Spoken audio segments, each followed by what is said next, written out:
If you think that your genetics for getting jacked are pretty bad, I want you to keep watching this video. Before everything else, my name is Ori, and in the last 3 years I have been going through a fitness journey myself. During it, I basically went from being fat to jacked. In this video, I wanna go over why your genetics might be not as important as you think, and you might not really know how good your genetics really are. By the end of this video, I will go over a way to look at fitness. If your genetics are bad, looking at fitness that way will make you more motivated, will make fitness, being in shape, easier, and in some way, it is one of the best ways of looking at fitness that I found to get in an amazing shape and to be consistent. Now, because of the fact that I don't really know you, I will use my own experience as a way to convey to you the point that you don't really know how good your genetics really are. When I started my fitness journey, I thought that my genetics are awful. I remember going to that party once and looking at my friends fucking right flexing together their forearms. I envied them because I had none of those veins and I saw them having these veins and I really wanted to have veins too.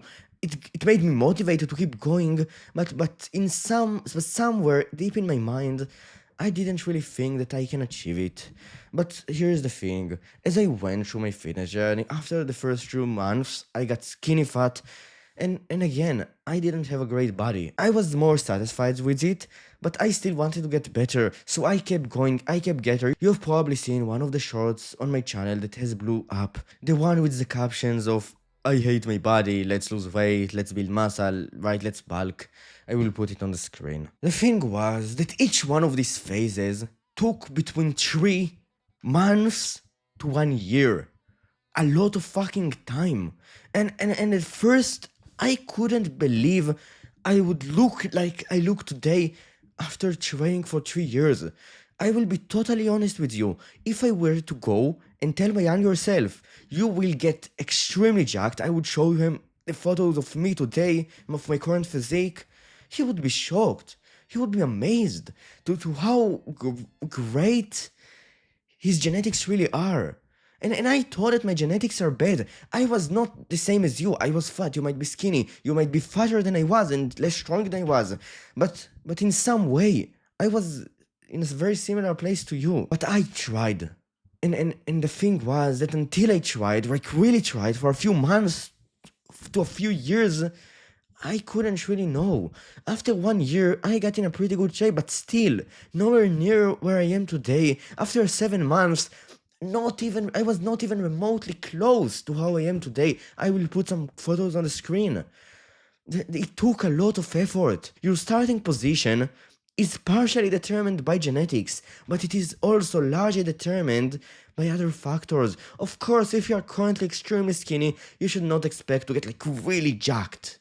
Like massive. The first reason to why you might underestimate your future progress, you might think that your genetics are worse than they really are, is because of the pessimistic bias.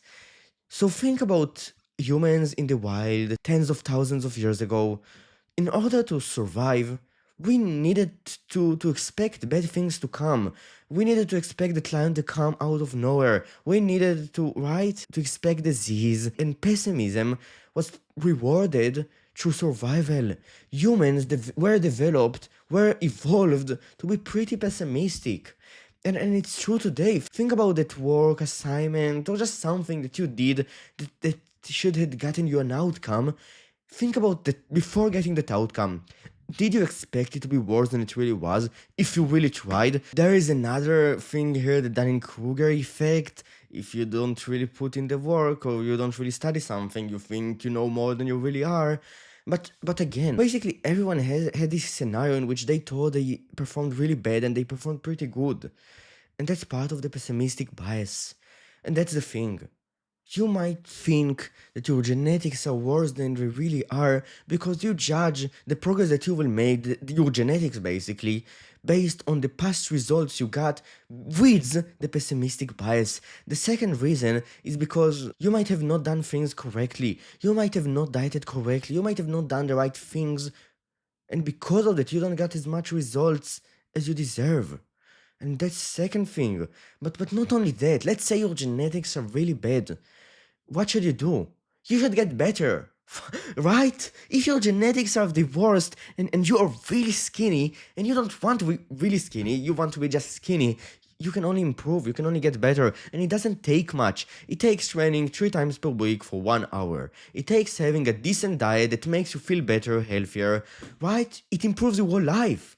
Training improves your life. Dieting, eating a good diet, if you do it correctly, should improve your life, not worsen it, not make it worse.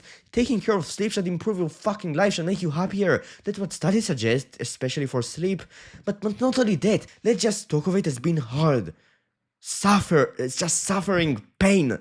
Even in this scenario, going through this level of hardship consistently for 3 hours, eating a good diet, which is hard in this scenario, it makes you better. It makes your character stronger. It makes you a stronger, more capable person. And that's enough. That's alone. Should be a reason for you to get in shape, should be a reason for you to improve your fitness. Now let's add everything else on top of that. Let's add the good health. Let's add you becoming more attractive because of a better physique. Let's add the halo effect. Humans tend to favor people who are in a better shape. Let's all of these benefits. When you add them all, you reach the conclusion, fuck your genetics, just keep going. And the way of looking at fitness that I told you I will propose in the end is this. Is your baseline way of looking at fitness. Look at it as a self-improvement tool. Everyone wants to get better, and fitness is a way, taking care of it, is a way to get better. My proposition for looking at fitness is to look at the benefits that you will get, is to be the health-conscientious person you wanna be. But as a baseline, before everything else, if your genetics are bad or good, it doesn't matter.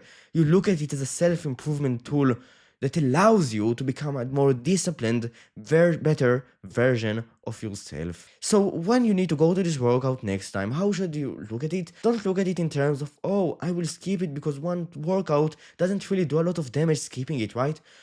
Look at it in terms of, I don't want to be a bitch, I want to become a better person, a stronger person, a more capable person. Let's go to it. Don't overtrain yourself, of course. But still, look at it in terms of the man that you become when you need to choose between skipping this meal or not. You don't want to eat it, just plain tuna and ketchup. A fucking disgusting meal. Look at it in terms of, oh, I have that goal of getting jacked and eating this meal with protein is a good idea. I will fucking get it. You should not really eat tuna with ketchup, but generally, you need to look at it in terms of who you become, and then add the results. This is just a bonus, and everything on top of it is amazing, and it will all together make you much more consistent, not necessarily motivated, but disciplined in improving your fitness, and that's basically it. If you enjoyed this video, you can like and subscribe. If you want to get a free course, link in the description. I will see you tomorrow. Bye.